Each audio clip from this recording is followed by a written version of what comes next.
काल सर्प काल सर्प काल सर्प। अरे तुम्हें तो काल सर्प योग है, तुम्हारी कुंडली में तो काल सर्प योग है जो तुम्हें परेशान कर रहा है।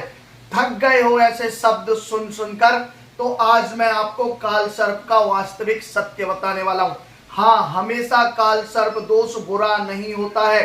जीवन में वो आपको अभूतपूर्व सफलताएं देता है, सक्सेस देता है। दुनिया में ऐसे कई उदाहरण हैं और कई ऐसे सक्सेसफुल व्यक्ति भी हैं जिनकी कुंडली में काल सर्प योग था और दुनिया आज उन्हें जानती है और सफलता की कई सीढ़ियों को चढ़कर सफलता के शिखर पर पहुंच गए हैं ऐसे लोग। जी हाँ, काल सर्प योग हमेशा आपको परेशान करने के लिए नहीं होता है, बस इसे थोड़ा सा समझने की आवश्यकता है। तो मैं बता देता हूं, सबसे पहले बता देता हूं काल सर्प योग बनता कैसे है। जब आपकी कुंडली में राहु और केतु के बीच में सारे ग्रह आ जाते हैं, तब काल सर्प दोष का निर्माण हो जाता है, जिसे काल सर्प योग कहा जाता है। अब इसमें समझने वाली बात यह है कि राहु जो है वो पितरों का कारक है और केतु जो है वो आपके मातृ पक्ष के पितरों का कारक है, अर्थात दोनों ग्रहों का संबंध आपके पूर्वजों से ही होता है। अब काल सर्प दोष आता क्यों है? आपके पिछले जन्म के पाप के कारण काल सर्प दोष योग आ जाता है, या आपके परिवार में कोई ऐसे पितृ हैं जो अतृप्त हैं, असंतुष्ट हैं, वो आपसे खुश नहीं है, तो वह दोष काल सर्प दोष के रूप में आपकी जन्म कुंडली में आ जाता है, जिसके कारण देखा गया है कि कई बार बहुत परेशानियां आपको उठानी पड़ती हैं और जीवन में उससे बनने वाली परेशानियां आपके जीवन को बहुत ज्यादा कष्ट से भरा बना देती हैं। जीवन में इतना संघर्ष हो जाता है कि आप थक जाते हैं, लेकिन सफलता आपको नहीं मिल पाती है। लेकिन कुछ काल सर्प दोष ऐसे भी होते हैं जो राजयोग को बनाने वाले होते हैं। जीवन में अचानक से इतनी सफलता दे देते हैं, इतनी सक्सेस दे देते हैं कि बहुत मेहनत करने के बाद भी आप उस लेवल तक कभी नहीं पहुंच सकते थे, लेकिन काल सर्प योग ने आपके लिए वो राजयोग बना दिया है।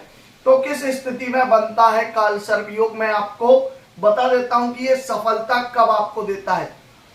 मान लीजिए कि आपकी जन्म कुंडली में काल सर्प योग है, लेकिन आपकी अगर मकर राशि है और कुंभ राशि है और इन राशियों में काल सर्प योग का निर्माण हो जाता है और शनि बहुत पावरफुल होकर विराजमान है जन्म कुंडली में, और जो राहु और केतु की स्थिति है वह स्थिति अच्छे घर में है, अर्थात राहु एकादश भाव में बैठा हुआ है। ये भाव जो है प्रॉफिट का भाव होता है, लाभ का भाव होता है। इस भाव में हमेशा पाप ग्रह बलवान होते हैं। और पंचम भाव जो आपके नॉलेज का भाव है, जो आपकी शिक्षा का भाव है, अगर इस भाव में भी राहु या केतु में से कोई ग्रह बैठा है तो समझ लीजिए कि ऐसा काल सर्प योग जीवन में आपको सफलता दिलाने वाला रहेगा। लेकिन कब? जब आप अपनी बुद्धि का सही उपयोग करेंगे, जीवन में रिस्क लेंगे, चाहे वो आपका व्यापार हो, बिजनेस हो या दुनिया की कोई भी चीज हो। आप जब तक रिस्क नहीं लेंगे तब तक ये काल सर्प दोष आपको सफलता देने वाला नहीं है। वहीं आपके छठे घर में और 12वें घर में दोनों में से किसी में भी राहु केतु की स्थिति हो और काल सर्प योग का निर्माण हो जाए और राहु केतु मिथुन राशि, कन्या राशि, मकर राशि या कुंभ राशि में होकर बैठे हुए हों, तो इस स्थिति में भी ऐसा काल सर्प योग जीवन में आपको एक बार अचानक से बहुत ज्यादा नेम फेम, सफलता और सफलता के शिखर पर ले जाने वाला होता है। ऐसा काल सर्प योग आपको हमेशा सक्सेसफुल बना देता है। लेकिन कब? जब आप अपने कॉम्पिटिटर को आगे ना बढ़ने दें, जब आप अपने शत्रुओं को पीछे छोड़कर आगे निकल जाएं। आपका दिमाग उनसे तेज चलना चाहिए। आप दुनिया की परवाह किए बिना केवल अपने लक्ष्य को ध्यान में रखकर आगे बढ़ते रहिए, तो ऐसा काल सर्प योग भी आपकी जन्म कुंडली में आपको सफलता दिलाने वाला माना जाता है, क्योंकि इस स्थिति में राहु केतु जिन भाव में विराजमान होते हैं उन भाव को अशुभ माना जाता है, अर्थात त्रिक भाव उन्हें माना जाता है। और ऐसे भाव में राहु केतु बहुत ज्यादा पावरफुल हो जाते हैं। वहीं आपकी जन्म कुंडली में अगर राहु केतु योग कारक हैं और भाग्येश का उन पर प्रभाव है, भाग्येश की दृष्टि बन रही है, कर्मेश की दृष्टि बन रही है, या फिर शनि उनको देख रहा है, तो इस स्थिति में उनके योग की तीव्रता बढ़ जाती है और ऐसा काल सर्प योग जीवन में हमेशा सफलता दिलाने वाला माना जाता है। वहीं यदि आपकी जन्म कुंडली में सेकंड हाउस या 8th हाउस, दूसरे या 8वें घर में राहु केतु की स्थिति हो और काल सर्प योग का निर्माण बन रहा हो, तो विशेष रूप से अगर आपका राहु द्वितीय भाव में है और केतु आपके अष्टम भाव में है, तो भाई बुद्धि इतनी ज्यादा खतरनाक हो जाती है ना कि लोग आपकी सोच के मुकाबले सोच ही नहीं सकते हैं। आपके बराबर से वो किसी भी चीज का अध्ययन नहीं कर सकते हैं। आपके तरीके से उनका दिमाग नहीं चलता है।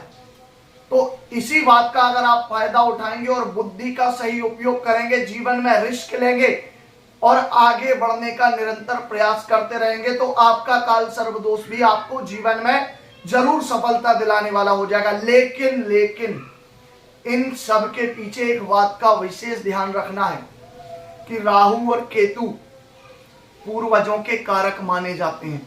कभी भी अपने से बड़ों का अपमान ना करें। अपने पितृ और पूर्वजों के लिए हमेशा श्राद्ध और तीर्थ आदि में पिंडदान आप करते रहें। श्राद्ध पक्ष में पितरों के लिए ब्राह्मण भोजन दान आदि आप हमेशा करते रहें, तो आपके पितृ आपसे प्रसन्न होते रहेंगे और वो काल सर्प दोष आपको राजयोग बना देगा। लेकिन यदि आपके कार्य ठीक नहीं है, आप पितरों के प्रति श्रद्धा नहीं रखते हैं और पितरों के निमित्त श्राद्ध पिंड दान आदि नहीं करते हैं, तो यही काल सर्प दोष जीवन का सबसे बड़ा संकट बनकर आपके सामने खड़ा हो जाता है। सीधी बात एक शब्द में कहूं, आपके पितृ पूर्वज जितना आपसे खुश रहेंगे उतना ये काल सर्प दोष आपके लिए राजयोगकारी रहेगा। लेकिन अगर आपने अपने पितरों के लिए जीवन में कुछ नहीं किया, तो ये काल सर्प योग बर्बादी का कारण भी बन जाता है। तो इसे सही तरीके से समझकर इसका सदुपयोग करें, तो जीवन में सफलता आपको मिल जाएगी। क्योंकि पाप ग्रह जो होते हैं वो जीवन में सफलता तभी देते हैं जब आप उनके अनुरूप या उनकी डिमांड के अनुसार कार्य करते रहेंगे, तब जाकर आपको काल सर्प दोष के राजयोग का वास्तविक लाभ प्राप्त हो जाएगा। और अगर आप जानना चाहते हैं कि आपकी कुंडली में काल सर्प योग कैसा है, तो स्क्रीन पर दिए गए नंबर पर संपर्क करके आप काल सर्प योग के विषय में जान सकते हैं। ध्यान रहे, कमेंट बॉक्स में अगर आपको कोई भी नंबर मिलता है तो उस पर संपर्क ना करें, क्योंकि फ्रॉड और धोखेबाज लोग इस तरह की कमेंट करते रहते हैं। वास्तविक नंबर वही है जो आपकी मोबाइल की स्क्रीन पर आपको शो हो रहा है या डिस्क्रिप्शन में आपको नंबर मिल जाएगा। तो काल सर्प योग के विषय में जानने के लिए जरूर संपर्क करें। वीडियो अच्छा लगा है तो चैनल को सब्सक्राइब जरूर करके जाइएगा। हर हर महादेव, जय श्री महाकाल।